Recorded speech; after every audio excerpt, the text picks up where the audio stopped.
твой интерес к другим закроет. Третий узел. На других женщин смотреть запретит.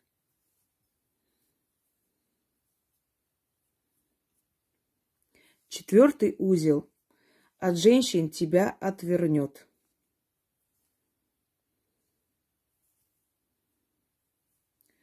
Пятый узел. Тебя отовсюду ко мне вернет. Далее. Шестой узел. Твоей верности зарок. Со всех дорог да на мой порог. Крепка сия защита. Сказали? Замечательно. Теперь берете булавку или иглу, наматываете сначала. Вот так. Намотайте так, чтобы нитка потом не выскользнула оттуда. Вот таким образом. И обязательно всю нить, нужно какую-то часть.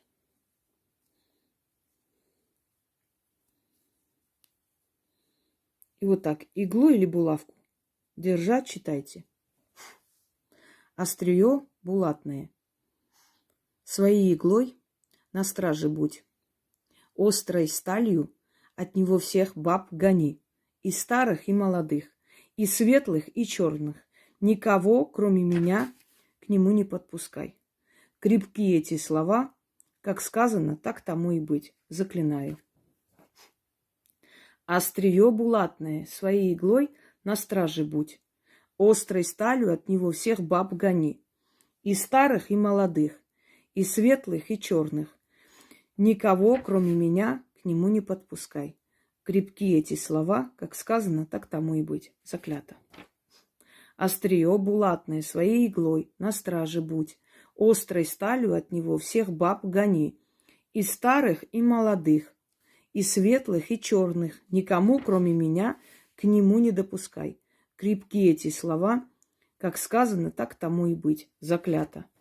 Острие булатное, своей иглой на страже будь. Острой сталью от него всех баб гони. И старых, и молодых, и светлых, и черных. Никого, кроме меня, к нему не подпускай. Крепкие эти слова, как сказано, так тому и быть. Заклято. И это нужно прятать. Все. Нужно ли называть имя? Нет, если у вас один мужчина, и вы, когда говорите, представляете его, духи же знают, кто ваш муж и для кого вы читаете. В этом случае вам ничего не нужно. Ни фотографий, ни вещей, ничего. Это берете где-нибудь, храните вот в таком виде. Еще раз говорю, если это булавка или игла. Иглу возьмите тогда большую такую, цыганскую иглу. Вот, не знаю, сколько раз я прочитала, вам нужно 6 раз прочитать. Когда интерес пропадет или когда время выйдет, потому что вам нужно будет делать это каждую неделю, часто обновлять. Ну, раз в 2 недели, ладно уж, но часто обновлять. Если интерес к человеку пропадет, или как я сейчас делаю, мне это не нужно, я просто показала, эту нить надо будет сжечь. Просто сжечь и выкинуть. Ничего не делать, никуда не ходить. Здесь откуп не нужен, здесь откуп ваша определенная энергия. Ну, естественно, вы падать не будете в обморок. Но какую-то определенную энергию вы отдадите этим силам. Ну, вот таким образом. Сжигаем эту нить, потому что она нам здесь не нужна. Мне точно это не надо. Но поскольку ритуал сильный,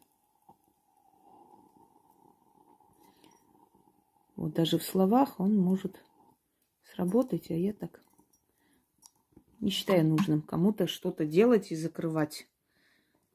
Мне это не надобно.